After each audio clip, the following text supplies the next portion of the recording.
Avez-vous déjà entendu parler de ce genre de douleur qui ne crie pas, qui ne saigne pas, mais qui vous ronge de l'intérieur? Celle que vous portez en silence pendant que vous souriez au monde? C'est exactement celle que je vis depuis des années. Je m'appelle Solange Mercier. J'ai 64 ans. Et aujourd'hui, je vais vous raconter l'histoire de la pire trahison de ma vie, celle de mon propre fils.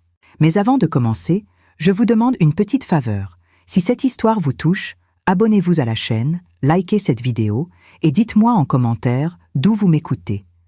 Ça me fait toujours chaud au cœur de savoir que je ne suis pas seule. Merci infiniment. Maintenant, accrochez-vous. Ça va être intense. Aéroport Charles de Gaulle, terminal 2E. Fin d'après-midi d'un vendredi gris de novembre 2025. Le ciel parisien était chargé de cette grisaille lourde typique de l'automne français. J'étais épuisée. Je revenais de Genève après 3 jours de réunions interminables pour ma société, Mercier & Associés, une entreprise de conseil financier que j'avais fondée il y a 30 ans et qui valait aujourd'hui 15 millions d'euros. J'ai traversé le terminal avec ma valise Louis Vuitton, mon manteau Burberry bien ajusté. De l'extérieur, j'avais l'air impeccable. Cheveux blonds grisonnants tirés en chignon élégant, maquillage discret mais soigné. Mais à l'intérieur, j'étais brisée. J'ai sorti mon téléphone, j'ai appelé Nicolas. Messagerie vocale, j'ai rappelé. Messagerie vocale. J'ai regardé autour de moi. Des familles qui s'embrassaient, des enfants qui couraient dans les bras de leurs parents, des chauffeurs avec des pancartes. Tout le monde attendait quelqu'un. Sauf moi. J'ai attendu 5 minutes, 10 minutes, 15 minutes. Rien. Pas un message, pas un appel, rien. J'ai senti ma gorge se serrer, mais je n'ai pas pleuré. Je ne pleure plus depuis longtemps. À force d'être abandonnée, on finit par s'habituer à la solitude. J'ai appelé Bernard, mon chauffeur privé. Il est arrivé 10 minutes plus tard, l'air surpris. « Madame Mercier ? Je pensais que Monsieur Nicolas viendrait vous chercher. » J'ai forcé un sourire. Il a dû avoir un contretemps. Bernard n'a pas insisté. Il me connaît depuis assez longtemps pour savoir quand il vaut mieux se taire. La Mercedes noire glissait sur les routes mouillées de Paris. Je regardais par la vitre. La tour Eiffel au loin, illuminée. Les couples qui marchaient main dans la main. Les cafés bondés de vie. Et moi, seule à l'arrière de cette voiture. Toujours seule. Nous sommes arrivés à mon appartement avenue Foch, dans le 16e arrondissement. Une immense demeure de 280 mètres carrés avec vue sur le bois de Boulogne. Décoration raffinée, canapé italien, œuvres d'art contemporain, tapis persan. Tout était parfait. Tout était vide. Je suis entrée. J'ai enlevé mes chaussures. J'ai laissé ma valise dans l'entrée. Je suis allée directement à la cuisine. J'ai ouvert le réfrigérateur. Une bouteille de Chablis. Des fromages fins. Rien de fait maison. Personne pour qui cuisiner. J'ai servi un verre de vin. Je me suis assise sur le canapé du salon. Et j'ai pris mon téléphone. J'ai ouvert Facebook. Et j'ai vu. La photo est apparue sur mon fil d'actualité. Nicolas. Mon fils unique. Mon sang. Mon cœur. Il était à Santorin. Bronzé. Sourire éclatant. À côté de lui, Léa, sa femme. Cheveux blonds au vent, robe blanche légère. Il tenait des coupes de vin blanc, la mer turquoise en arrière-plan. Et la légende, mon Dieu, la légende. La vie commence quand on laisse certaines personnes derrière soi. J'ai figé. J'ai relu. Et encore. Mon verre de vin a tremblé légèrement dans ma main. Je l'ai posé sur la table. J'ai fermé les yeux, respiration profonde. Mais ça n'a pas suffi. Les larmes sont montées malgré moi. Pas des larmes de tristesse, des larmes de rage, de déception, de trahison absolue, 18 mois plus tôt, avril 2023. Nicolas était entré dans mon bureau à La Défense, nerveux, transpirant. Il s'était assis face à moi sans dire un mot pendant quelques secondes. « Maman, il faut que je te parle. » Je savais déjà. J'avais entendu des rumeurs. Sa start-up, une plateforme de e-commerce durable, avait fait faillite. Pire encore, il avait contracté d'énormes emprunts, des investisseurs furieux, des poursuites judiciaires, des menaces. « Combien ?» avais-je demandé directement. Il avait baissé la tête. 3 millions d'euros. Silence. Je vais tout perdre, maman. La maison, la voiture. Léa va me quitter. Je ne sais plus quoi faire. J'avais regardé mon fils, mon unique enfant. Celui que j'avais élevé après que Jean-Marc, mon mari, soit mort d'une crise cardiaque 1 an plus tôt, en 2022. Je vais payer. Il avait relevé la tête, surpris. Maman, c'est beaucoup trop d'argent. Je ne peux pas. Je vais payer. Mais tu me promets une chose. N'importe quoi. Tu passes plus de temps avec moi. Des déjeuners, des dîners. Tu viens me voir. Je suis seule, Nicolas. Il m'avait serré dans ses bras. Il avait pleuré. Je te le promets, maman. Je te le jure. J'ai ouvert les yeux. 18 mois. D'avril 2023 à octobre 2024. J'avais payé 4 millions d'euros. Il restait 600 000 euros, étalés sur 12 mois. Nicolas n'était pas venu déjeuner avec moi une seule fois. J'avais passé mon 64e anniversaire seul en octobre 2024. J'avais acheté un petit gâteau. J'avais allumé une bougie. Je m'étais chanté « Joyeux anniversaire » à moi-même. J'avais passé Noël 2024 seul. J'avais commandé des sushis. J'avais regardé de vieux films français. J'avais passé le Nouvel An 2025 seul. J'avais entendu les feux d'artifice par la fenêtre. J'avais trinqué avec une coupe de champagne, seul. J'avais appelé Nicolas des dizaines de fois. Je suis occupée, maman. On parlera plus tard. J'avais essayé. Dieu sait que j'avais essayé. Mais il ne m'appelait que lorsqu'il avait besoin d'argent, quand une échéance approchait, quand il avait besoin d'aide avec des papiers. Jamais pour me demander comment j'allais. Jamais pour me dire que je lui manquais. Jamais. Je me suis levée. Je suis allée dans mon bureau. J'ai ouvert mon ordinateur portable. J'ai accédé à ma banque en ligne, compte joint avec Nicolas. Il l'avait demandé, juste pour faciliter les choses, maman, au cas où j'aurais besoin de quelque chose d'urgent. Solde. 420 000 euros. Carte bancaire liée, 3. Je n'avais jamais touché à cet argent. C'était le sien. J'avais toujours respecté ça. Mais maintenant, j'ai regardé à nouveau la photo sur Facebook. La vie commence quand on laisse certaines personnes derrière soi. J'ai fermé les yeux. J'ai senti ma gorge se nouer. Mais je n'ai pas pleuré. J'ai pris mon téléphone. Et j'ai composé un numéro. L'écran de mon téléphone affichait le numéro de Monsieur Leclerc, mon conseiller au Crédit Lyonnais. Il était 19h30. Je savais qu'il serait encore à son bureau. Les banquiers privés travaillent tard pour des clients comme moi. 2 sonneries. « Bonsoir, Madame Mercier. Comment puis-je vous aider ?» Sa voix était polie, professionnelle, comme toujours. « Bonsoir, Monsieur Leclerc. Je veux annuler tous les accès de Nicolas Mercier au compte joint, bloquer les cartes bancaires liées, transférer l'intégralité du solde sur mon compte personnel. Immédiatement. » Un silence. Court. Mais je l'ai senti. « Madame, vous êtes certaine ? Cela pourrait... » J'ai dit « immédiatement. » Très bien. Je m'en occupe tout de suite. J'ai entendu le cliquetis de son clavier à travers le téléphone. Mon cœur battait fort. Pas de peur, pas de regret, de détermination. 3 minutes de silence. « C'est fait, madame. Tout est bloqué. Le solde a été transféré sur votre compte personnel. » Merci. J'ai raccroché. Je me suis assise. J'ai respiré profondément.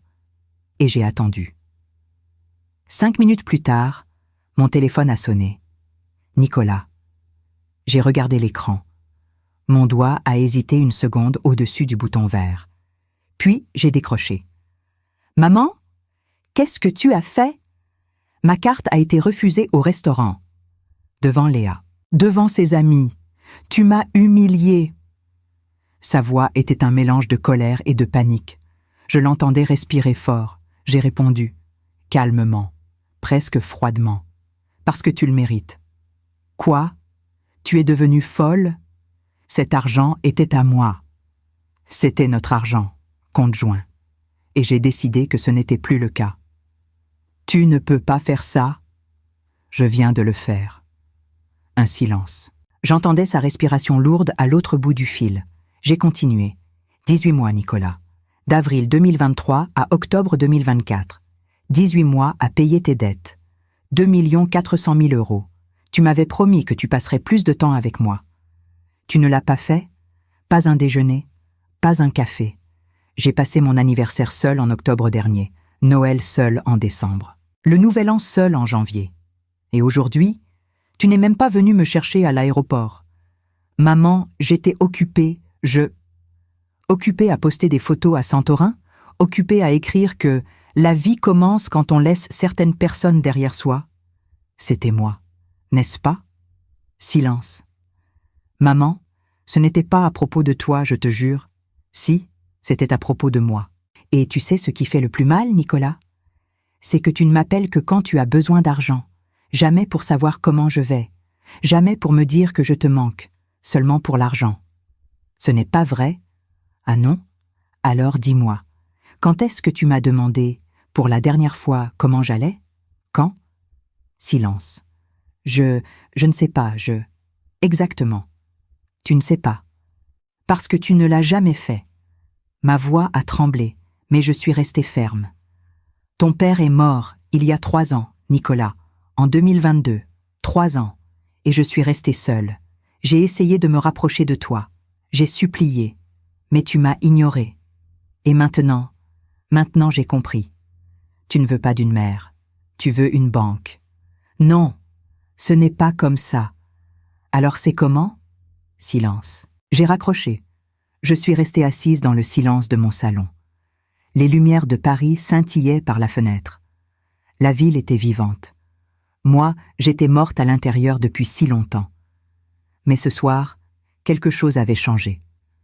Ce soir, j'avais repris le contrôle. J'ai dormi cette nuit-là. Pas beaucoup, mais j'ai dormi. Pour la première fois depuis des mois, je n'ai pas passé la nuit à me retourner dans mon lit en pensant à Nicolas, en me demandant pourquoi il ne m'aimait pas assez. Je me suis réveillée samedi matin avec une clarté mentale que je n'avais pas ressentie depuis des années. J'ai préparé un café. Un vrai. Avec ma machine italienne que je n'utilisais presque jamais parce que ça ne valait pas la peine pour une seule personne. Aujourd'hui, ça en valait la peine. Mon téléphone a sonné plusieurs fois. Nicolas. Encore et encore. Je n'ai pas décroché. Il a envoyé des messages. « Maman, s'il te plaît, décroche. » On doit parler. Tu ne peux pas faire ça. Léa est furieuse. Elle dit que tu es folle. J'ai lu les messages. Je n'ai pas répondu. Dimanche matin, la sonnette a retenti. J'ai regardé par l'interphone. Nicolas. Il était devant la porte.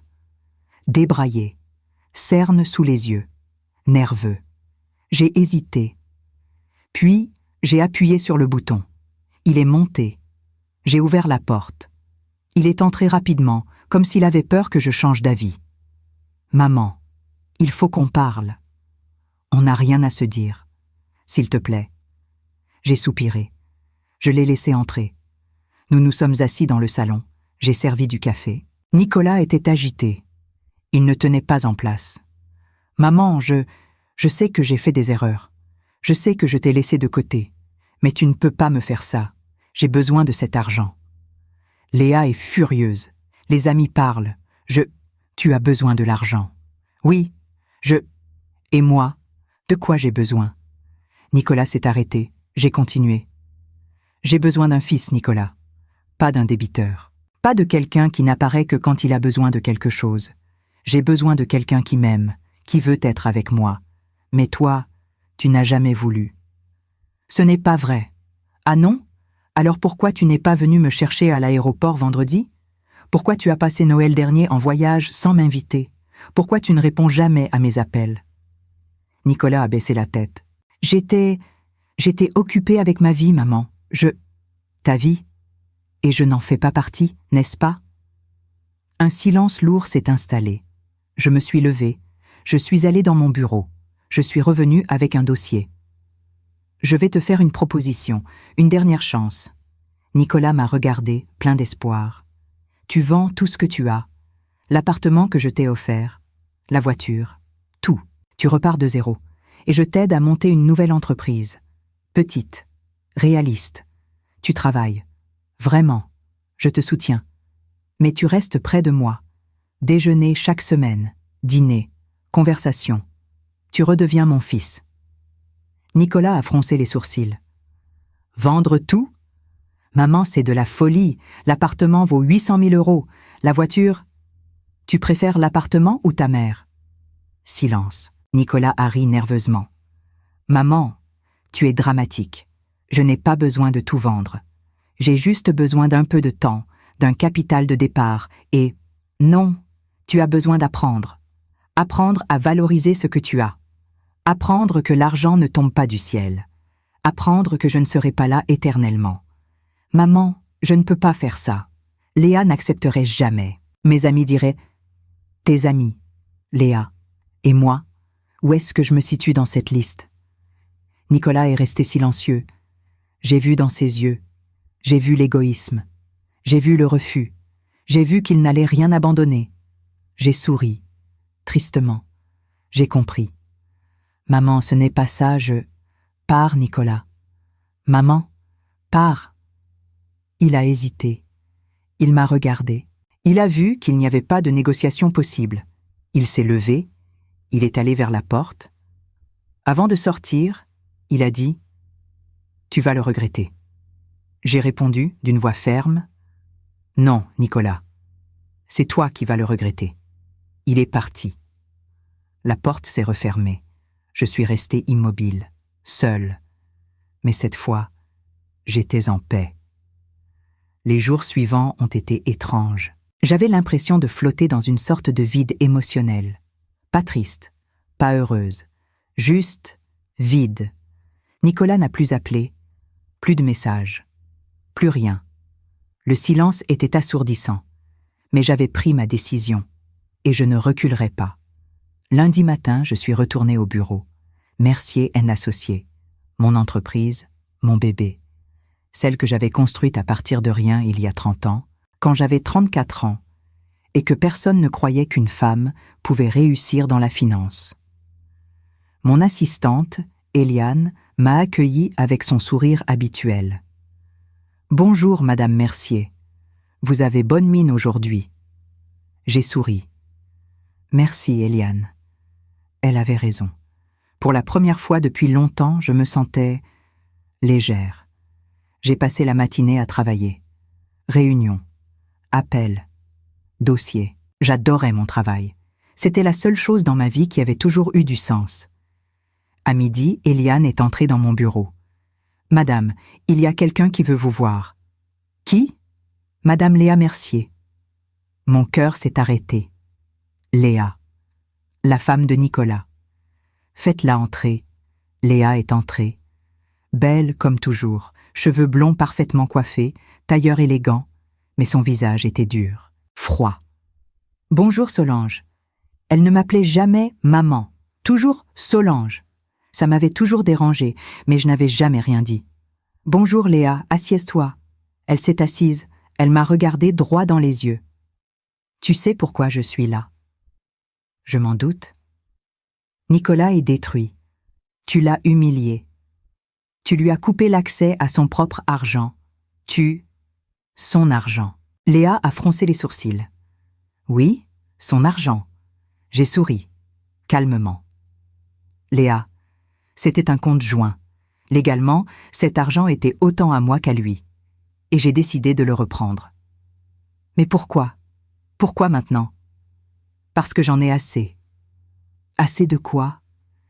D'être traité comme un distributeur automatique, d'être ignoré, d'être laissé seul, d'être considéré comme une option plutôt qu'une priorité.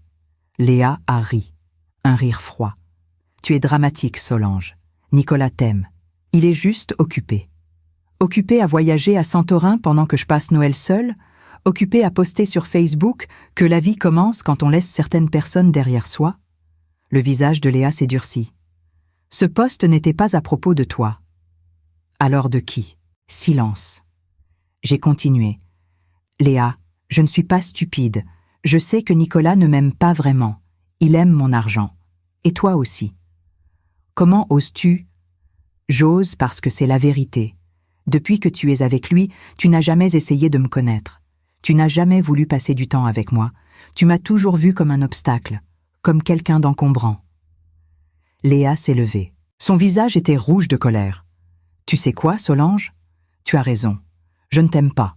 Parce que tu es toxique, parce que tu utilises ton argent pour contrôler Nicolas, Parce que je quoi? Parce que j'ai payé ses dettes? Parce que je l'ai sauvé de la ruine? Parce que j'ai tout sacrifié pour lui? Ma voix s'était élevée. J'étais debout maintenant, face à elle. J'ai donné 2 400 000 €, Léa. Et tout ce que je demandais, c'était un peu de temps, un peu d'amour, un peu de présence. Mais lui, il m'a ignoré. Et toi, tu l'as encouragé. Léa m'a regardé, les yeux pleins de mépris. Tu es pathétique. Elle est partie. Elle a claqué la porte. Je suis restée debout, tremblante, mais pas de peur, de rage. Petite pause. Si cette histoire vous touche, n'oubliez pas de vous abonner et de liker cette vidéo. Merci. Le soir même, j'ai reçu un appel de mon avocat, Maître Durand. Madame Mercier, j'ai reçu une lettre de l'avocat de votre fils. Il menace de vous poursuivre en justice pour détournement de fonds. J'ai ri. Un rire amer. Qui le sait, le compte était joint, j'étais cotitulaire. Tout ce que j'ai fait est parfaitement légal. C'est exactement ce que je lui ai répondu. Mais, êtes-vous sûr de vouloir aller jusqu'au bout? C'est votre fils. Justement, maître, c'est mon fils, et il doit apprendre. Les semaines suivantes ont été difficiles, pas à cause de Nicolas, à cause de moi. J'ai réalisé à quel point ma vie tournait autour de lui, à quel point j'avais tout sacrifié pour lui, mon temps, mon énergie, mon bonheur. Et maintenant qu'il n'était plus là, qui étais-je? Un soir, je me suis regardée dans le miroir de ma salle de bain. J'ai vu une femme de 64 ans, des rides autour des yeux, des cheveux gris, un visage fatigué. Mais j'ai aussi vu quelque chose d'autre. J'ai vu une femme forte, une femme qui avait construit une entreprise de 15 millions d'euros, une femme qui avait survécu à la mort de son mari 3 ans plus tôt, une femme qui avait tout donné pour son fils. Et j'ai réalisé quelque chose. Je méritais mieux. Le lendemain, j'ai pris une décision. J'ai appelé mon agence de voyage préférée. Bonjour, je voudrais réserver une croisière en Méditerranée. Départ, début décembre. Cabine simple. La conseillère a ri doucement. Une cabine simple? Vous ne voulez pas inviter quelqu'un? J'ai souri. Non, je pars seule. Et c'est exactement ce que je veux. Début décembre 2025, j'étais sur un bateau. Direction: Grèce, Italie, Espagne. Je me tenais sur le pont, le vent dans les cheveux. La mer était d'un bleu éclatant. Le soleil brillait.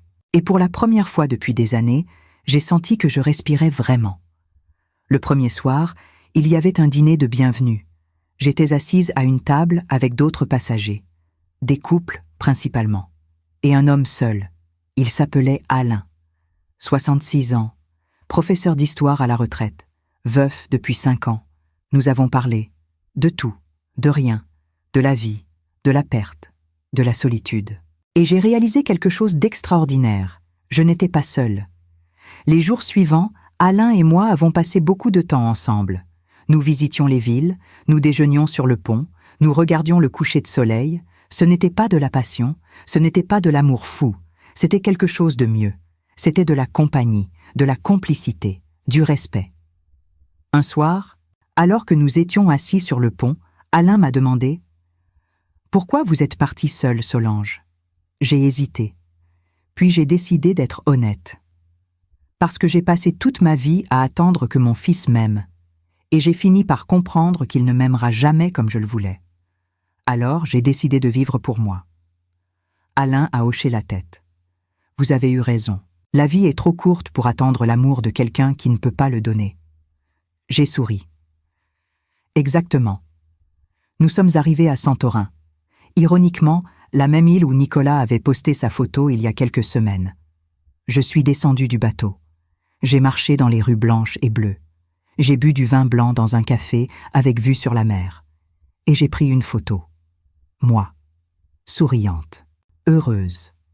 J'ai posté sur Facebook, avec la légende « La vie commence vraiment quand on décide de vivre pour soi ». Je suis restée à Santorin 2 jours, 2 jours de pure liberté. J'ai visité Oia, ce village perché sur les falaises avec ses maisons blanches et ses dômes bleus. J'ai mangé dans des petites tavernes où les serveurs souriaient vraiment. J'ai acheté des bijoux artisanaux que je n'aurais jamais achetés avant parce que ça ne valait pas la peine pour une femme seule. Maintenant, ça valait la peine. Alain m'accompagnait. Nous marchions côte à côte, sans nous tenir la main, sans pression. Juste deux personnes qui appréciaient la compagnie l'une de l'autre. Le deuxième soir, nous étions assis dans un restaurant avec vue sur le coucher de soleil. Le ciel était orange et rose. Magique. « Vous semblez différente, Solange », a dit Alain en sirotant son vin.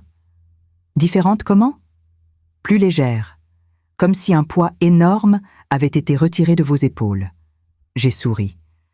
C'est exactement ça. Pendant des années, j'ai porté le poids de l'amour non partagé, le poids de l'attente, le poids de l'espoir que mon fils changerait. Et maintenant, j'ai arrêté d'attendre. Et comment vous sentez-vous ? J'ai réfléchi un moment. Libre. Le lendemain, nous avons repris le bateau direction l'Italie.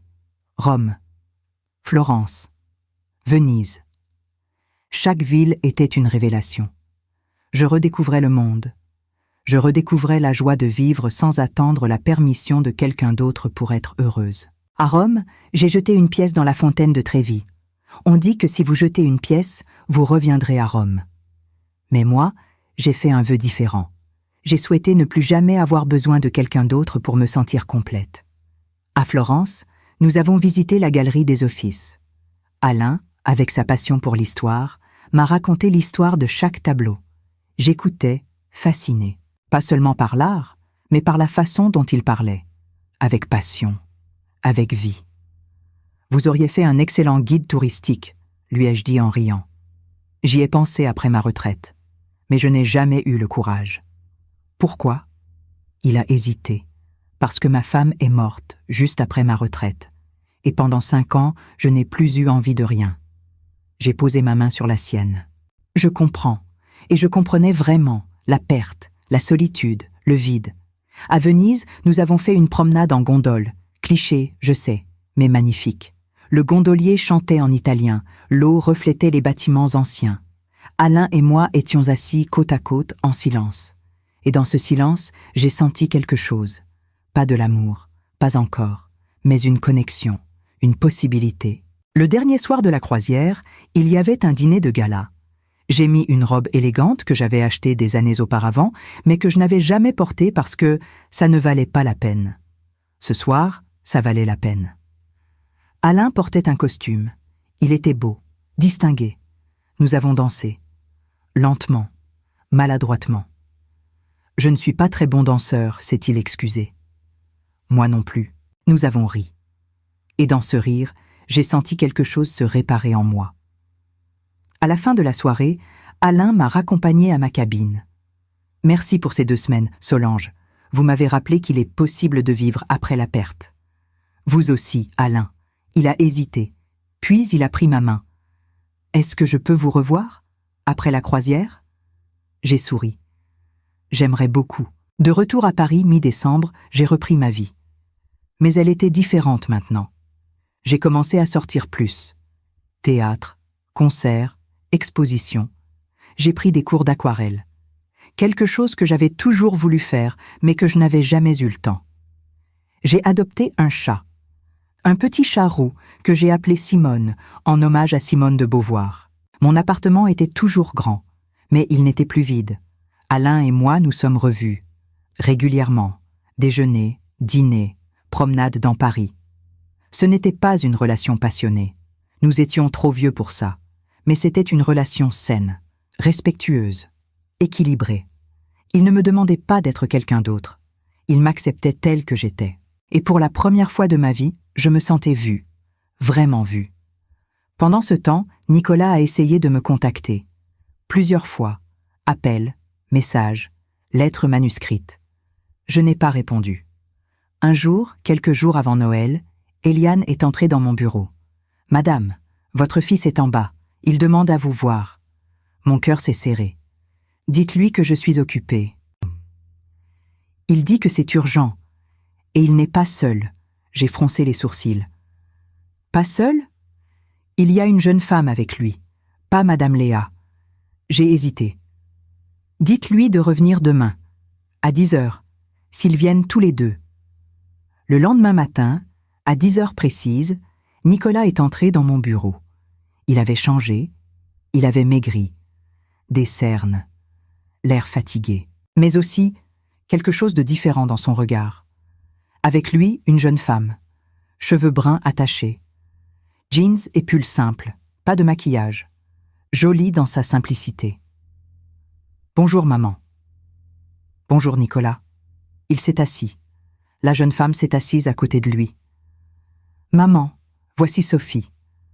Ma compagne. » J'ai regardé Sophie. Elle avait l'air nerveuse. « Bonjour, Madame Mercier. Nicolas m'a beaucoup parlé de vous. »« Vraiment ?» Nicolas a rougi. « Oui, il m'a tout raconté, ce qu'il vous a fait, comment il vous a traité, et ce que vous avez fait il y a quelques semaines. » J'ai attendu, sans dire un mot. Nicolas a pris une grande respiration. « Maman, je suis venu te demander pardon. Pas pour récupérer l'argent, pas pour te demander quoi que ce soit, juste pour te dire que j'ai compris. » Compris quoi? Que j'ai été le pire fils du monde, que je t'ai utilisé, que je t'ai ignoré, que je t'ai traité comme un distributeur automatique alors que tu es ma mère. La seule personne qui ait toujours été là pour moi.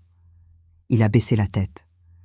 Léa m'a quitté, le lendemain de ce que tu as fait. Elle est partie. Elle a dit que si je n'avais plus d'argent, elle n'avait plus de raison de rester. J'ai hoché la tête. Sans surprise. J'ai perdu l'appartement. Je n'arrivais plus à payer les traites. Je vis maintenant dans un studio à Montreuil. Je travaille dans une petite agence de marketing. Rien de glorieux, mais honnête. Sophie a pris sa main. C'est là qu'on s'est rencontrés, a-t-elle dit doucement. Je suis infirmière. Nicolas a eu un petit accident de scooter il y a 1 mois. Rien de grave. Mais il est venu aux urgences où je travaille. Elle a souri. On a commencé à parler. Et voilà. J'ai regardé leur interaction. Il y avait quelque chose de vrai, de sincère. « Qu'est-ce que tu veux, Nicolas ?»« Je ne veux rien, maman. Je voulais juste que tu saches que j'ai compris. Que ce que tu as fait, c'était la meilleure chose que tu pouvais faire pour moi. » Il a levé les yeux vers moi. « Parce que pour la première fois de ma vie, j'ai dû me débrouiller seule, sans ton argent, sans aide. Et j'ai découvert quelque chose. » « Quoi ? » ?»« Que je suis capable. Que je n'ai pas besoin de vivre dans un grand appartement ou de conduire une voiture de luxe pour être heureux.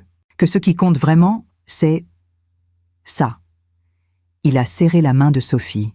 « C'est d'avoir quelqu'un qui m'aime pour qui je suis, pas pour ce que je possède. » Des larmes montaient dans mes yeux. Mais je les ai retenues. « Nicolas, je suis contente que tu aies trouvé quelqu'un comme Sophie. Vraiment. Mais tu comprends que je ne peux pas simplement oublier tout ce qui s'est passé ? » « Je comprends, maman. Je ne te demande pas d'oublier. Je te demande juste de me laisser une chance, de me laisser te prouver que j'ai changé. J'ai réfléchi longuement. J'ai regardé mon fils. Cet homme qui, il y a quelques semaines, était arrogant, égoïste, perdu. Et maintenant, je voyais de l'humilité, de la sincérité, de l'espoir. « D'accord, » ai-je dit finalement, mais à mes conditions. « Lesquelles ? » « On se voit, régulièrement, 1 fois toutes les 2 semaines, déjeuner ou dîner, mais tu ne me demandes rien, pas d'argent, pas d'aide financière, juste du temps ensemble. Si tu peux faire ça pendant 6 mois, on verra après. » Nicolas a souri, un vrai sourire.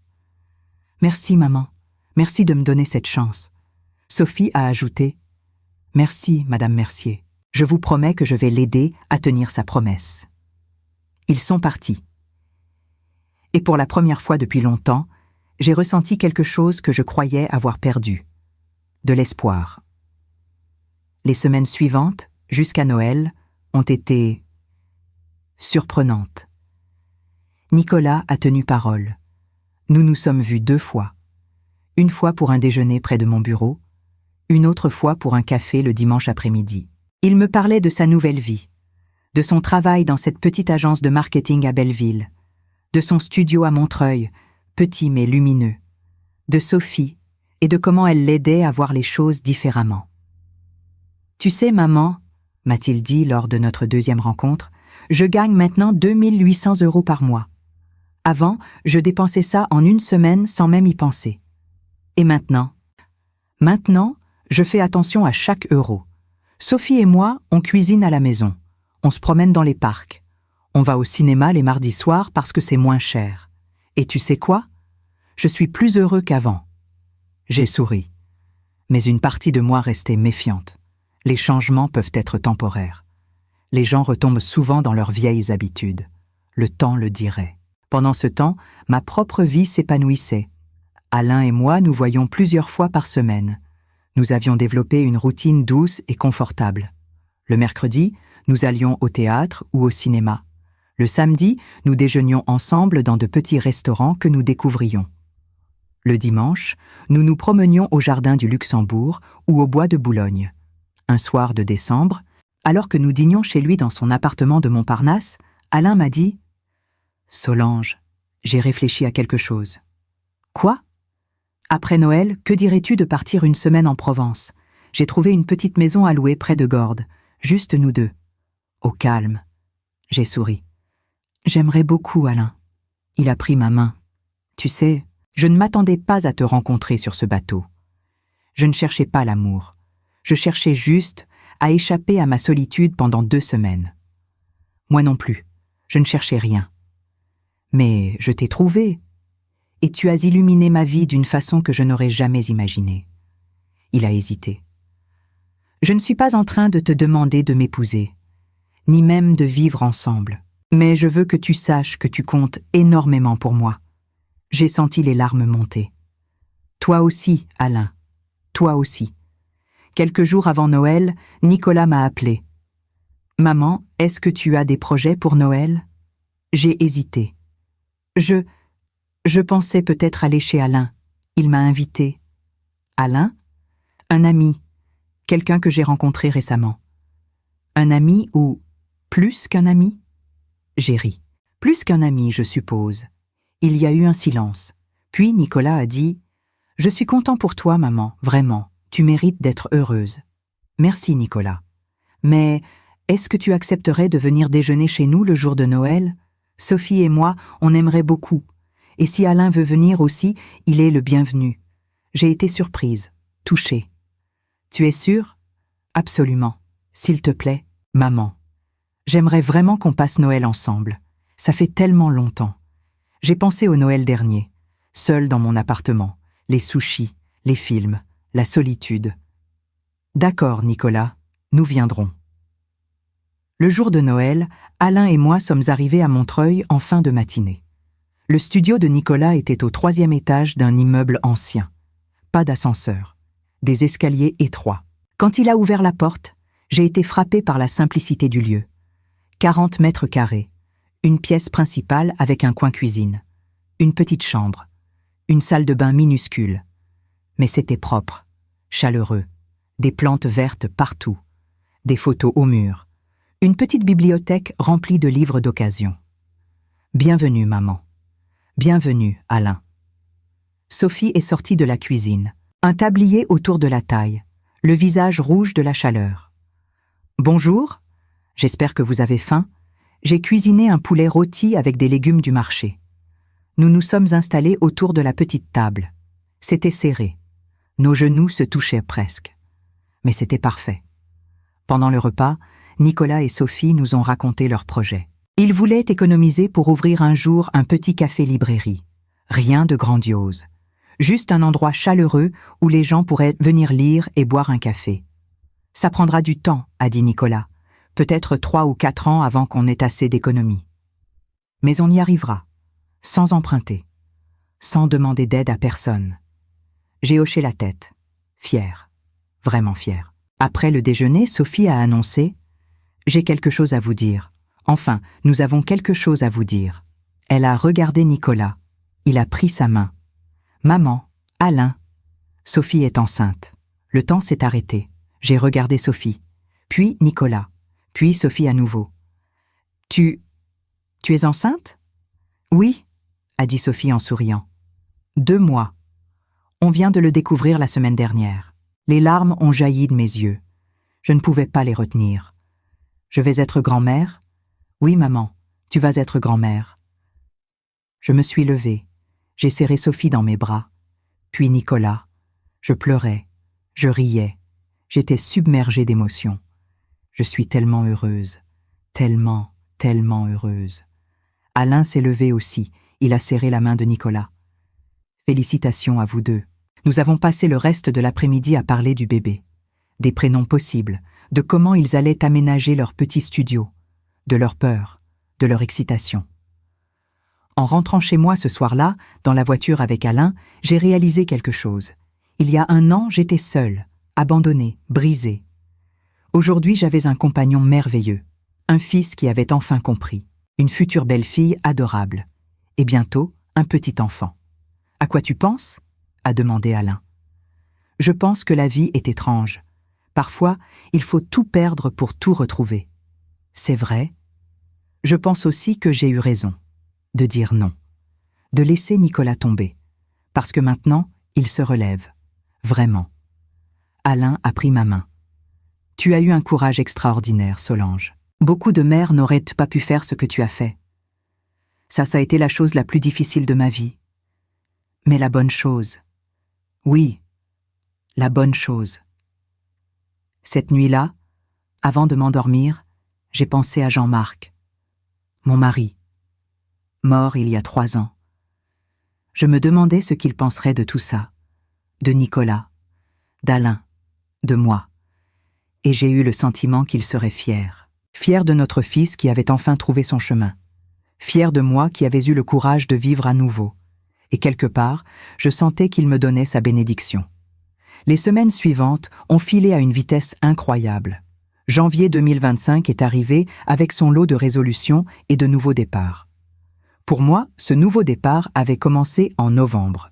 Mais je sentais que 2025 serait l'année où tout se consoliderait vraiment. Nicolas et moi avons continué nos rendez-vous réguliers, 1 fois toutes les 2 semaines, comme convenu, parfois au restaurant, parfois chez lui, parfois juste une promenade dans Paris. À chaque fois, je le voyais évoluer, devenir plus mature, plus réfléchi, plus reconnaissant. Un dimanche après-midi de janvier, alors que nous marchions le long de la Seine, il m'a dit « Maman, je voulais te parler de quelque chose. » Je t'écoute. J'ai fait des calculs. Avec mon salaire et celui de Sophie, on met de côté environ 800 € par mois. Si on continue comme ça, dans 4 ans, on aura assez pour ouvrir notre café-librairie. C'est merveilleux, Nicolas. Mais ce n'est pas tout. J'ai aussi commencé à rembourser mes dettes personnelles, les 600 000 € qui restent. Je sais que tu continues à payer les mensualités, et je veux que ça s'arrête. J'ai arrêté de marcher. Nicolas. Non, écoute-moi. J'ai parlé avec la banque. Ils acceptent que je reprenne le remboursement à mon nom. Ça va me prendre 15 ans, peut-être plus, mais je veux le faire. C'est ma dette, pas la tienne. Des larmes montèrent dans mes yeux. Tu es sûr ? C'est une grosse charge financière. J'en suis certain. Pour la première fois de ma vie, je veux assumer mes responsabilités. Complètement. J'ai serré mon fils dans mes bras. Je suis tellement fière de toi. En février, Sophie en était à son 4e mois de grossesse. Son ventre commençait à s'arrondir doucement. Elle rayonnait. Alain et moi les avons invités à dîner avenue Foch. C'était la première fois que Nicolas venait chez moi depuis notre confrontation en novembre. Quand il est entré, il a regardé autour de lui. L'appartement luxueux, les œuvres d'art, les meubles coûteux. « Tu sais, maman, avant, je trouvais ça normal. Je pensais que c'était mon dû, que j'avais le droit à tout ça juste parce que j'étais ton fils. Et maintenant ? Maintenant, je réalise le travail que ça représente, les sacrifices que tu as faits pour construire tout ça, et je comprends pourquoi tu as dit non. » Sophie a ajouté « Nicolas m'a raconté l'histoire de votre entreprise. Comment vous l'avez créée à 34 ans, après avoir été refusée par toutes les banques, parce que vous étiez une femme. Comment vous avez travaillé jour et nuit pendant des années. C'est inspirant. » J'ai souri. C'était une autre époque. Mais oui, ça n'a pas été facile. Alain a levé son verre. À Solange, une femme extraordinaire qui a bâti un empire et qui a eu le courage de laisser son fils trouver son propre chemin. Nous avons trinqué. Et dans ce moment, j'ai senti que le cercle se refermait, que nous étions enfin une famille, une vraie famille. En mars, j'ai pris une décision importante. J'ai annoncé à Eliane que je prenais ma semi-retraite. Je viendrai au bureau seulement 2 jours par semaine. Elle deviendrait directrice générale adjointe avec plein pouvoir. « Madame, vous êtes sûre ?» a-t-elle demandé, émue. « Certaine. Tu es prête. Et moi, j'ai besoin de vivre. Vraiment vivre.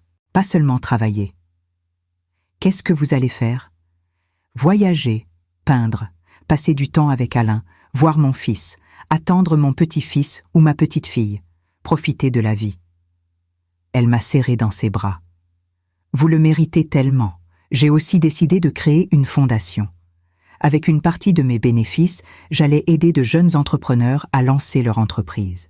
Pas en leur donnant de l'argent facilement, mais en les accompagnant, en les mentorant, en leur apprenant ce que j'avais appris. J'ai rencontré la première promotion en avril. 10 jeunes femmes de 25 à 35 ans. Toutes avec des projets brillants mais sans les moyens de les réaliser. Je leur ai dit, je ne vais pas vous donner d'argent tout de suite. Je vais vous donner quelque chose de plus précieux, mon expérience. Pendant 6 mois, nous allons nous voir chaque semaine. Vous allez apprendre. Vous allez travailler dur. Et à la fin, si vos projets tiennent la route, je vous aiderai à démarrer. Une des jeunes femmes, Inès, 28 ans, m'a dit « Madame Mercier, pourquoi vous faites ça ? Parce qu'on m'a dit non toute ma vie. Et je veux que vous sachiez qu'on peut réussir malgré les noms. » En mai, Sophie en était à son 7e mois. Elle et Nicolas ont emménagé dans un appartement légèrement plus grand. 55 mètres carrés. 2 pièces, toujours à Montreuil, mais avec une vraie chambre pour le bébé. Je suis allée les aider à aménager. Alain aussi. Nous avons peint les murs de la chambre en jaune pâle. Nous avons monté le petit lit en bois. Nous avons accroché des mobiles colorés. Pendant que nous travaillions, Nicolas m'a dit « Maman, je voulais te demander quelque chose. »« Quoi ? Est-ce que tu accepterais d'être la marraine du bébé ? Enfin, si c'est une fille, la marraine. Si c'est un garçon, le parrain, c'est toi aussi. » J'ai senti ma gorge se serrer. « Tu veux que je sois marraine ? » Évidemment. Qui d'autre ?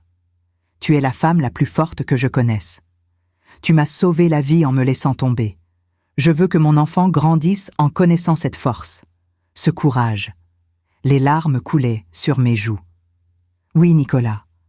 Oui, j'accepte. Sophie est venue nous rejoindre. Elle pleurait aussi. Merci Solange, merci pour tout, pour avoir élevé cet homme merveilleux, pour lui avoir appris la leçon la plus importante de sa vie. Nous nous sommes serrés tous les 3. Une étreinte longue, profonde, vraie. En juin, Alain m'a fait une surprise. Il m'a emmené dans une petite maison en pierre en Provence, à Gordes. « Qu'est-ce qu'on fait ici ?» ai-je demandé. « Regarde, il m'a tendu une clé. »« Qu'est-ce que c'est ?»« La clé de notre maison, je l'ai achetée. Enfin, si tu veux. Je veux dire, je l'ai achetée en espérant que tu voudrais bien la partager avec moi. J'ai regardé la petite maison, des volets bleus, un jardin avec des oliviers, une vue magnifique sur les montagnes. »« Tu as acheté une maison ? » ?»« Oui, pour nous. Pour nos étés, pour nos week-ends, pour notre vie ensemble. » Il a pris ma main. « Solange, je ne te demande pas de vivre avec moi à Paris, pas si tu n'es pas prête. Mais ici, en Provence, c'est notre refuge, notre endroit à nous. » J'ai pleuré. Encore. « Oui, Alain. Oui, je veux partager cette maison avec toi. Nous sommes entrés. La maison était modeste mais charmante. 2 chambres, une grande cuisine, un salon avec une cheminée et une terrasse avec vue sur les lavandes. « C'est parfait, » ai-je murmuré. « Comme toi. » Nous avons passé 1 semaine là-bas, à aménager, à rêver, à construire notre vie ensemble. Et j'ai réalisé quelque chose. À 64 ans, j'avais enfin trouvé ce que je cherchais depuis toujours. Pas la richesse, pas le succès, pas même l'amour passionnel, mais la paix, la sérénité, l'équilibre et surtout la liberté d'être moi-même, sans attendre la validation de personne, sans sacrifier mon bonheur pour quelqu'un d'autre. J'étais libre, vraiment libre. Juillet 2025 est arrivé avec sa chaleur étouffante. Paris se vidait progressivement, les Parisiens fuyant vers les côtes ou la campagne. Alain et moi avons décidé de passer tout le mois dans notre maison de Provence. Nicolas et Sophie devaient nous rejoindre pour une semaine mi-juillet. Sophie en serait alors à son 8e mois de grossesse. Le médecin avait autorisé le voyage, mais c'était la dernière occasion avant l'accouchement prévu fin août. Ils sont arrivés un samedi matin. Nicolas conduisait prudemment sa vieille Renault Clio. Sophie était assise à l'arrière, plus confortable pour son ventre désormais imposant. Quand je les ai vus descendre de la voiture, mon cœur s'est gonflé. Mon fils aidant sa compagne enceinte. Attentionné. Présent. Tellement différent de l'homme qu'il était un an plus tôt. Bienvenue dans notre refuge, ai-je dit en les serrant dans mes bras. Sophie a regardé autour d'elle. Les champs de lavande en fleurs, les cigales qui chantaient, le ciel d'un bleu éclatant. C'est magnifique, Solange, vraiment magnifique. Nous avons passé une semaine merveilleuse, des matinées paresseuses sur la terrasse, des déjeuners qui duraient des heures, des siestes à l'ombre des oliviers, des soirées à regarder les étoiles. Un après-midi, alors que Sophie faisait la sieste et qu'Alain était parti faire des courses au village, Nicolas et moi nous sommes retrouvés seuls dans le jardin. « Maman, je voulais te parler de quelque chose. » « Je t'écoute. » Il a hésité, puis il a dit « Je voulais m'excuser, vraiment m'excuser, pas juste dire les mots, mais que tu comprennes à quel point je regrette. » Nicolas. « Non, laisse-moi finir. Pendant des années, je t'ai traité comme si tu n'avais aucune valeur. Comme si ton seul rôle était de me donner de l'argent et de résoudre mes problèmes. Je ne t'ai jamais demandé comment tu allais. Je ne t'ai jamais remercié. Je ne t'ai jamais vu comme une personne à part entière avec ses propres besoins, ses propres désirs, ses propres rêves. » Sa voix tremblait. « Et quand papa est mort en 2022, au lieu d'être là pour toi, je t'ai encore plus ignoré. Parce que j'étais tellement absorbée par ma propre vie, mes propres problèmes. » Les larmes coulaient sur ses joues maintenant. « Et puis, quand j'ai eu ces dettes, tu as tout payé. 2 400 000 €. Et tout ce que tu demandais en retour, c'était un peu de temps, un peu de présence. Et même ça, je n'ai pas pu te le donner. » Il m'a regardé droit dans les yeux. « Je suis désolée, maman.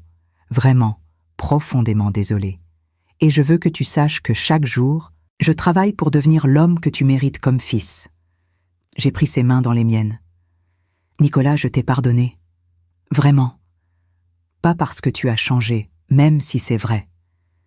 Mais parce que garder de la rancune me faisait plus de mal qu'à toi. Mais tu n'oublies pas. » « Non, je n'oublie pas. Les cicatrices sont là. Mais elles ne me font plus mal. Elles me rappellent juste le chemin qu'on a parcouru.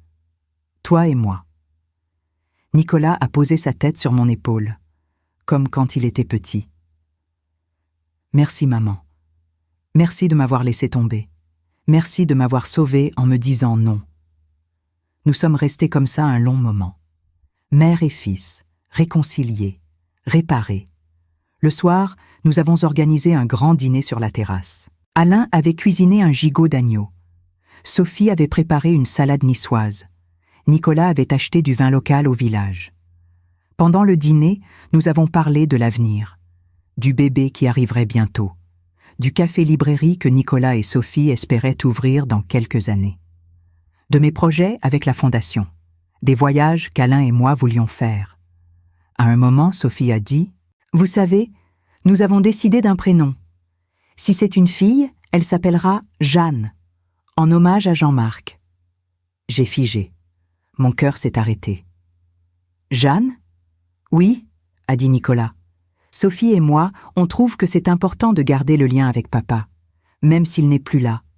Et si c'est un garçon, il s'appellera Marc, pour la même raison. » Les larmes ont jailli de mes yeux. Je ne pouvais pas les retenir. « Vous feriez ça ? » ?»« Évidemment, maman. Papa était un homme bien, et même si je n'ai pas été là pour toi quand il est mort, je veux que mon enfant porte son nom, pour que sa mémoire continue. » Alain m'a pris la main sous la table. Il savait ce que ça représentait pour moi. « Merci, » ai-je murmuré. « Merci infiniment. » Après le dîner, alors que nous étions tous assis sur la terrasse à regarder les étoiles, Sophie a soudain poussé un petit cri. « Oh ! Quoi ? Qu'est-ce qui se passe ?» a demandé Nicolas, paniqué. « Le bébé, il bouge, beaucoup. » Elle a pris ma main et l'a posée sur son ventre. Là, Vous sentez? J'ai senti. Un petit coup, puis un autre, puis un troisième. Oh mon Dieu, ai-je murmuré. C'est incroyable. Nicolas a posé sa main à côté de la mienne. Alain aussi. Et nous sommes restés là, tous les quatre, à sentir la vie qui bougeait dans le ventre de Sophie. Et dans ce moment, j'ai réalisé quelque chose. Ma vie avait fait un cercle complet. J'avais perdu mon mari, j'avais failli perdre mon fils, mais maintenant, j'avais retrouvé mon fils. J'avais trouvé un nouveau compagnon. Et bientôt, il y aurait une nouvelle vie, une nouvelle génération. Et tout ça parce que j'avais eu le courage de dire non, le courage de laisser tomber, le courage de choisir ma propre dignité plutôt que l'amour conditionnel. Plus tard dans la nuit, quand tout le monde dormait, je suis sortie sur la terrasse. J'ai regardé les étoiles. J'ai pensé à Jean-Marc. « Tu me manques », ai-je murmuré dans la nuit. « Mais je vais bien. Pour la première fois depuis ta mort, je vais vraiment bien. » Le vent chaud de Provence a soufflé doucement. Et j'ai eu le sentiment que quelque part, d'une façon ou d'une autre, Jean-Marc me répondait. Il me disait « Je suis fier de toi. Continue à vivre. Continue à être heureuse. » Et c'est exactement ce que j'avais l'intention de faire. La semaine s'est terminée trop vite. Nicolas et Sophie sont repartis vers Paris. Sophie devait se reposer avant l'accouchement. Nicolas devait retourner au travail. Avant de partir, Nicolas m'a serré fort dans ses bras. « Je t'aime, maman. Je t'aime aussi, mon fils. On se voit dans quelques semaines, pour l'accouchement. J'y serai. Je ne raterai ça pour rien au monde. Ils sont partis, leur petite Clio disparaissant sur la route poussiéreuse. Alain est venu me rejoindre. Il a passé son bras autour de mes épaules. « Tu vas bien ?»« Oui, je vais même très bien. »« Tu es heureuse ?» J'ai réfléchi à la question. Vraiment réfléchi. « Oui, Alain, je suis heureuse. Pour la première fois depuis très très longtemps, je suis vraiment heureuse. » Il m'a embrassée doucement. Moi aussi. Nous sommes rentrés dans la maison. Notre maison. Notre refuge. Et j'ai su que ma vie, enfin, était exactement là où elle devait être. Août 2025. Le mois le plus chaud de l'été. Alain et moi étions toujours en Provence quand j'ai reçu l'appel. 22h30. Mon téléphone a sonné. Nicolas. « Maman, c'est le moment. Sophie a perdu les os. On part à la maternité. » Mon cœur s'est mis à battre à toute vitesse. J'arrive, je prends la première voiture et je viens. « Maman, c'est à 6 heures de route. Ne conduis pas la nuit, c'est dangereux. » Nicolas, je ne vais pas rater la naissance de mon petit-fils ou de ma petite-fille. Alain était déjà debout, préparant nos affaires. On part ensemble, je conduis. Tu es trop nerveuse. Nous avons roulé toute la nuit. Alain conduisait prudemment mais rapidement.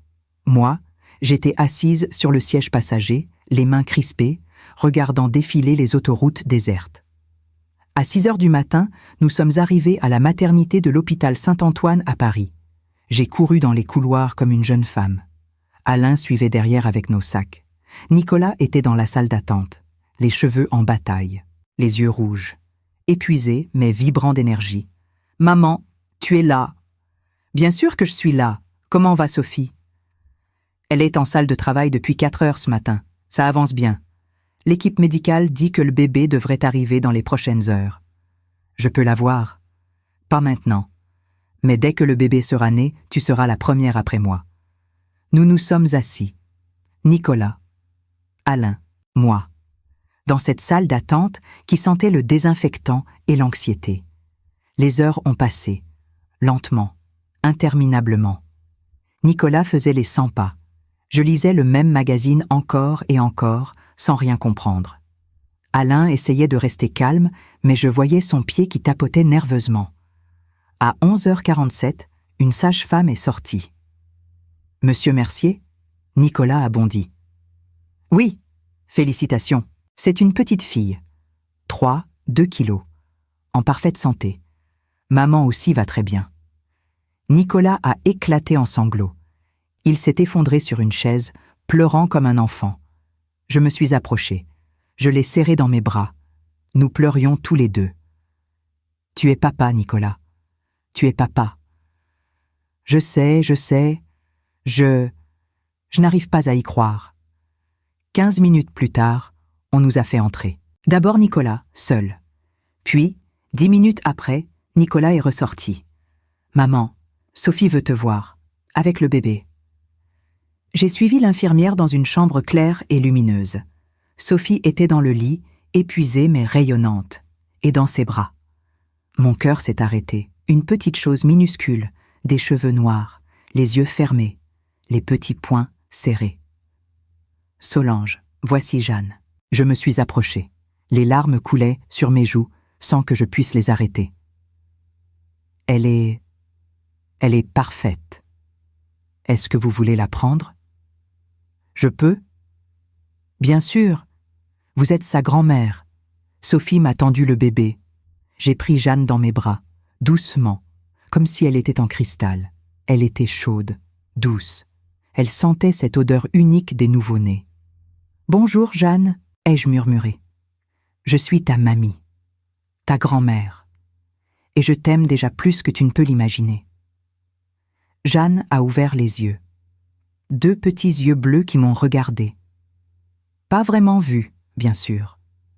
Les nouveau-nés ne voient pas bien. Mais j'ai eu l'impression qu'elle me regardait vraiment. Et dans ce moment, tout le reste a disparu. La douleur du passé, la trahison, l'abandon, les années de solitude. Il ne restait que ça, cette petite vie dans mes bras, cette continuité, cette espérance. Nicolas est entré doucement dans la chambre. Il s'est approché. Il m'a regardé tenir sa fille. « Maman, je voulais te dire quelque chose. »« Oui ? Je veux être pour Jeanne le père que je n'ai pas été comme fils pour toi. Je veux être présent, attentif, aimant. Je veux qu'elle sache qu'elle peut compter sur moi. » Il a hésité. « Et je veux aussi qu'elle connaisse sa grand-mère. La vraie. Pas celle que j'ai ignorée pendant des années, mais celle que tu es vraiment. Une femme forte, courageuse, qui a eu l'amour assez grand pour dire non quand il le fallait. » J'ai regardé mon fils, cet homme qui avait tant changé en quelques mois. « Je suis fière de toi, Nicolas. Vraiment fière. » Nous sommes restés là, tous les 4. Nicolas, Sophie, Jeanne et moi, une famille, enfin. Les jours suivants, je suis venue tous les jours à la maternité. Puis, quand Sophie et Jeanne sont sorties, je suis allée chez eux à Montreuil. J'ai aidé.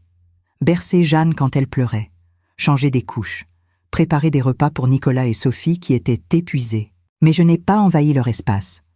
Je venais quelques heures, j'aidais, puis je repartais, pour qu'ils puissent créer leur propre lien, leur propre famille.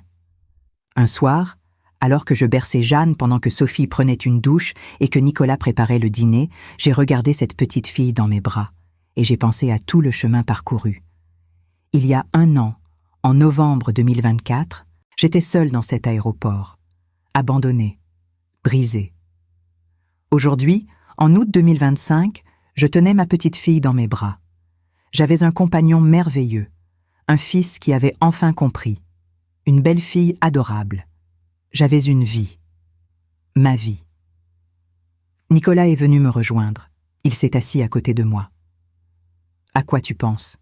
Je pense que parfois, les fins sont en réalité des débuts. » Comment ça ?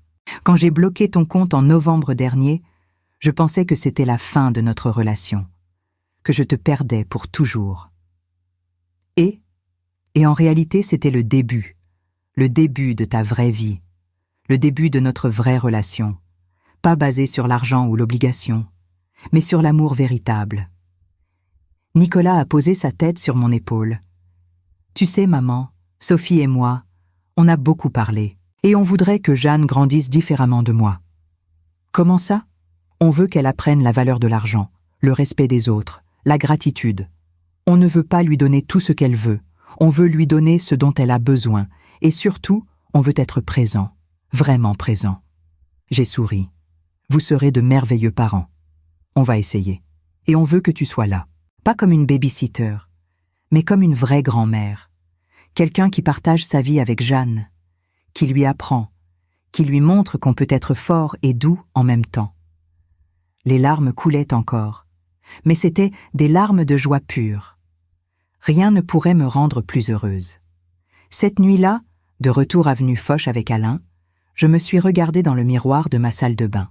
J'ai vu une femme de 64 ans, des rides, des cheveux gris, des marques du temps. Mais j'ai aussi vu autre chose. J'ai vu une femme heureuse, épanouie, complète. Une femme qui avait eu le courage de dire non, de laisser tomber, de choisir sa dignité plutôt que l'amour conditionnel.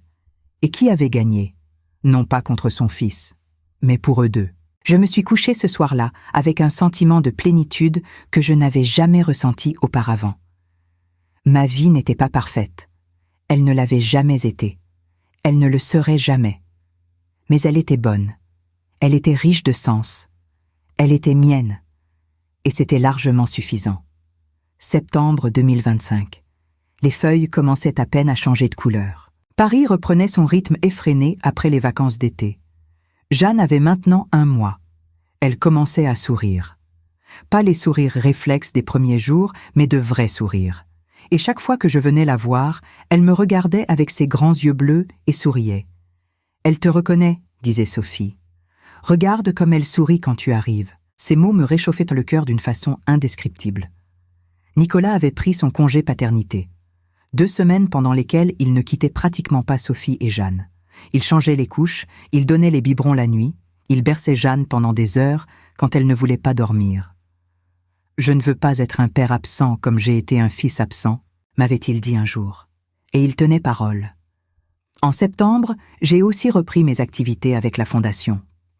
Les 10 jeunes entrepreneurs que j'accompagnais depuis avril avaient maintenant des projets solides. Inès, celle qui voulait lancer une ligne de cosmétiques naturels, avait trouvé un petit local à Belleville. Une autre, Camille, préparait l'ouverture de son studio de yoga à Montreuil, pas loin de chez Nicolas. Un jour, pendant une de nos sessions, Inès m'a demandé « Madame Mercier, qu'est-ce qui vous a donné l'idée de créer cette fondation ?» J'ai réfléchi avant de répondre. J'ai réalisé que l'argent ne sert à rien s'il ne crée pas du sens. J'ai passé 30 ans à construire une entreprise, j'ai gagné beaucoup d'argent, mais ce n'est que maintenant, en vous aidant, que je sens que cet argent a vraiment un but. Et pourquoi seulement des femmes ? Parce que quand j'ai commencé en 1995, personne ne croyait qu'une femme pouvait réussir dans la finance. On m'a refusé partout. Et j'ai dû me battre 2 fois plus fort que n'importe quel homme pour être prise au sérieux. Je ne veux pas que vous viviez ça. Les 10 jeunes femmes m'ont applaudi. Et dans leurs yeux, j'ai vu ce que j'avais cherché toute ma vie, du respect, de l'admiration, pas pour mon argent, mais pour mon parcours. Fin septembre, Nicolas m'a appelé. « Maman, est-ce que tu es libre samedi ?»« Oui, pourquoi ? Sophie et moi, on voudrait te montrer quelque chose. »« Quoi ? » ?»« C'est une surprise. Samedi matin, Alain et moi sommes allés à Montreuil. Nicolas nous attendait devant son immeuble, Jeanne dans les bras. « On va faire une petite promenade, » a-t-il dit mystérieusement. Nous avons marché pendant 10 minutes dans les rues de Montreuil. Puis, Nicolas s'est arrêté devant un local commercial vide. « C'est là ?»« Là quoi ?»« Notre futur café-librairie. » J'ai regardé le local. Environ 60 mètres carrés. Grande vitrine, bien située sur une rue passante. « Vous avez trouvé un local ?»« On a juste regardé, » a dit Sophie qui nous avait rejoints. « On n'a pas encore l'argent pour le louer. Mais le propriétaire nous a dit que si on était intéressé d'ici 2 ou 3 ans, il nous le garderait. » Nicolas a regardé à travers la vitrine, les yeux brillants de rêve. On l'imagine déjà, des étagères pleines de livres d'occasion, des tables en bois, une grande machine à café, un coin pour les enfants, des soirées lecture le vendredi. Et un espace pour les mamans avec leurs bébés, a ajouté Sophie. Un endroit chaleureux où elles peuvent venir, se détendre, lire pendant que leurs enfants jouent.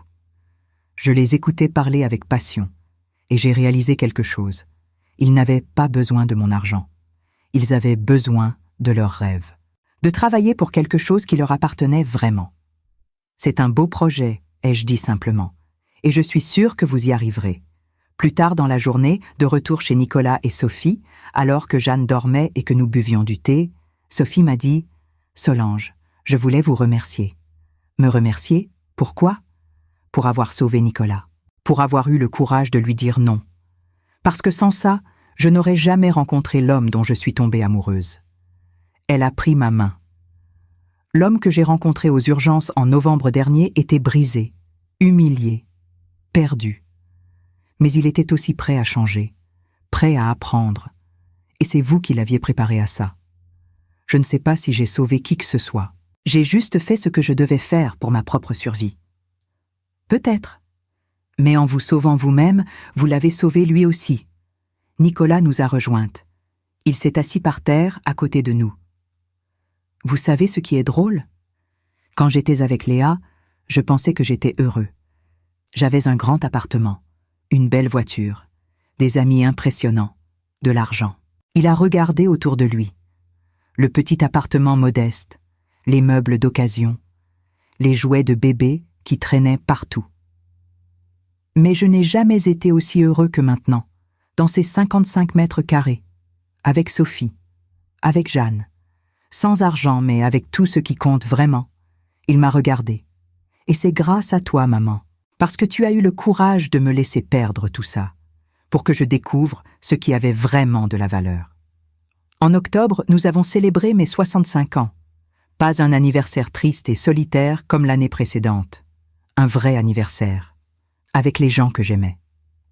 Alain avait organisé un déjeuner dans un restaurant avec vue sur la Seine. Eliane était là, mes 10 jeunes entrepreneurs aussi. Nicolas, Sophie et Jeanne, bien sûr. Quand le dessert est arrivé, Nicolas s'est levé. Je voudrais dire quelques mots. Tout le monde s'est tu. Il y a 1 an, ma mère passait son 64e anniversaire seule.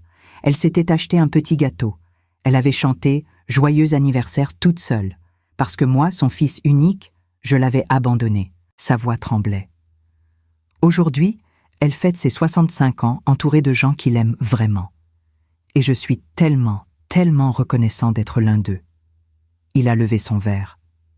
À maman, à la femme la plus forte, la plus courageuse, la plus aimante que je connaisse.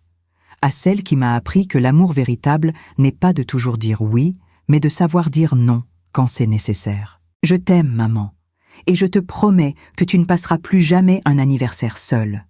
Tout le monde a levé son verre. Les larmes coulaient sur mon visage. Mais c'étaient des larmes de joie pure. Après le déjeuner, Alain m'a prise à part.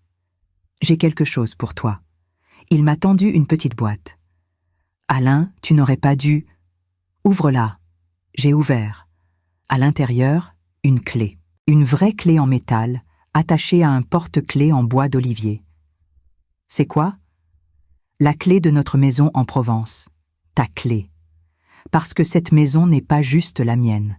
Elle est la nôtre, notre refuge, notre lieu de paix. Il a pris mes mains. Solange, je ne te demande toujours pas de m'épouser. Je ne te demande toujours pas de vivre avec moi à Paris. Mais je veux que tu saches que ma vie, maintenant, est inimaginable sans toi. Je l'ai embrassée. Longuement. Tendrement. La mienne aussi, Alain. La mienne aussi. En novembre, presque exactement 1 an après ce vendredi fatidique à l'aéroport, j'ai pris une décision. J'ai écrit une lettre. Une longue lettre. Pour moi-même. Pour me souvenir. Chère Solange, il y a 1 an, tu étais au fond du gouffre. Ton fils t'avait abandonné. Tu passais tes anniversaires seul, tes Noëls seuls. Tu te demandais si quelqu'un t'aimait vraiment. Et puis, tu as eu le courage de dire non. Le courage de bloquer ce compte. Le courage de laisser ton fils tomber. C'était la chose la plus difficile que tu aies jamais faite. Mais c'était aussi la meilleure. Parce qu'en disant non à Nicolas, tu as dit oui à toi-même. Oui à ta dignité. Oui à ton bonheur. Oui à ta vie. Et regarde où tu es aujourd'hui. Tu as un compagnon merveilleux qui t'aime pour qui tu es. Tu as un fils qui a enfin compris. Tu as une belle-fille adorable. Tu as une petite fille qui illumine tes journées. Tu as une fondation qui aide d'autres femmes. Tu as une vie riche de sens. Tu as tout ce que tu méritais depuis toujours. Alors n'oublie jamais cette leçon. Aimer quelqu'un, ce n'est pas tout lui donner. C'est savoir dire non quand il le faut. C'est avoir le courage de laisser tomber pour que l'autre apprenne à voler. Et surtout, c'est se choisir soi-même, parce qu'on ne peut vraiment aimer les autres que quand on s'aime soi-même d'abord. Tu es forte, tu es courageuse, tu es digne d'amour. Ne l'oublie jamais. Avec tout mon amour, Solange, j'ai plié la lettre. Je l'ai mise dans une enveloppe. Je l'ai rangée dans mon bureau, pour les jours difficiles, pour me rappeler le chemin parcouru. Ce soir-là, Alain et moi étions assis sur mon canapé. Simone, mon charroux, dormait entre nous. La ville scintillait par la fenêtre. « À quoi tu penses ?» a demandé Alain. « Je pense que j'ai 65 ans et que ma vie vient juste de commencer. » Tu as raison. Je pense aussi que je suis heureuse. Vraiment, profondément heureuse. Alain m'a embrassée sur le front. Moi aussi, Solange. Moi aussi. Et dans ce moment de paix parfaite, j'ai su que tout ce que j'avais traversé en valait la peine. Chaque larme, chaque nuit blanche, chaque moment de doute, tout ça m'avait mené ici, à cette vie. Ma vie. Et elle était belle. Décembre 2025. 1 an exactement s'était écoulé depuis cette croisière qui avait changé ma vie. 1 an depuis que j'avais rencontré Alain. 1 an depuis que j'avais décidé de vivre pour moi. Paris était décoré pour Noël. Les Champs-Élysées brillaient de 1000 feux. Les vitrines des grands magasins étaient féeriques. L'air sentait les marrons chauds et le vin chaud. Cette année encore, je n'allais pas passer Noël seule. Nicolas et Sophie avaient insisté pour organiser un grand dîner chez eux. Leur premier Noël en tant que famille. Leur premier Noël avec Jeanne, qui avait maintenant 4 mois. « On veut que ce soit une tradition », avait dit Nicolas. « Chaque année, on se retrouve tous. Toi, Alain, nous et Jeanne. Une vraie famille. » Le soir du 24 décembre, Alain et moi sommes arrivés à Montreuil, chargés de cadeaux. Rien d'extravagant. Des livres pour Nicolas et Sophie. Des vêtements pour Jeanne. Un tableau que j'avais peint moi-même de notre maison en Provence. L'appartement était décoré simplement mais avec amour. Un petit sapin dans le coin. Des guirlandes faites main. Des bougies partout. Et au centre de tout, le berceau de Jeanne. Sophie avait cuisiné un dîner délicieux. Chapon rôti, purée de châtaignes, haricots verts, bûches au chocolat. Tout fait maison avec amour. Pendant le dîner, Jeanne dormait dans son berceau à côté de la table. De temps en temps, l'un de nous se levait pour vérifier qu'elle allait bien. Mais elle dormait paisiblement, son petit poing serré contre sa joue. « C'est son premier Noël », a dit Sophie. « Elle ne s'en souviendra pas. Mais nous, on s'en souviendra toujours. » Le premier de beaucoup d'autres, ai-je ajouté. Après le dîner, nous nous sommes installés au salon. Nicolas a versé du champagne pour nous 3. Sophie, qui allaitait encore, a pris du jus de fruits. « Je voudrais porter un toast », a dit Nicolas. Il s'est levé. Il nous a regardés tous. Il y a exactement 1 an, ma vie était un mensonge. J'avais de l'argent, mais pas de bonheur. J'avais une femme qui ne m'aimait pas vraiment. J'avais des amis superficiels. Et j'avais une mère que j'ignorais complètement. Il a regardé vers moi. Et puis, cette mère a fait quelque chose d'extraordinaire. Elle a dit non.